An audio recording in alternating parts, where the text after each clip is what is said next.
ബ്രിട്ടനിൽ കൂടുതൽ നിക്ഷേപം വാഗ്ദാനം ചെയ്ത് ഖത്തർ 2027ഓടെ 2000 കോടി പൗണ്ടോളം നിക്ഷേപിക്കാനാണ് ധാരണ. ഖത്തർ അമീറിന്റെ സന്ദർശനത്തിൽ ഇരു രാജ്യങ്ങളും നിരവധി മേഖലകളിൽ സഹകരണത്തിന് കരാറിലെത്തി.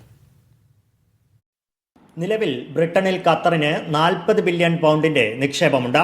2 വർഷത്തിനകം 19.5 ബില്യൺ പൗണ്ട്, അതായത് 1950 കോടി പൗണ്ട് കൂടി നിക്ഷേപിക്കുമെന്നാണ് റിപ്പോർട്ടുകൾ സൂചിപ്പിക്കുന്നത്.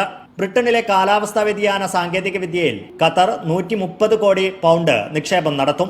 നേരത്തെ ഖത്തർ ധാരണയിലെത്തിയിരുന്ന റോൾസ് റോയ്സിന്റെ പരിസ്ഥിതി സൗഹൃദ ഊർജ്ജ പദ്ധതിയിലേക്ക് 100 കോടി പൗണ്ടാണ് നിക്ഷേപിക്കുന്നത്. ഇതിനു പുറമെ ബ്രിട്ടന് 2.5 കോടി പൗണ്ടിന്റെ സഹായവും ഖത്തർ പ്രഖ്യാപിച്ചു. സാൻഡസ്റ്റിലെ റോയൽ മിലിറ്ററി ആസ്ഥാനത്ത് ലീഡർഷിപ്പ് ആൻഡ് ടെക്നോളജി സെന്റർ സ്ഥാപിക്കാനാണ് പണം ചെലവഴിക്കുക.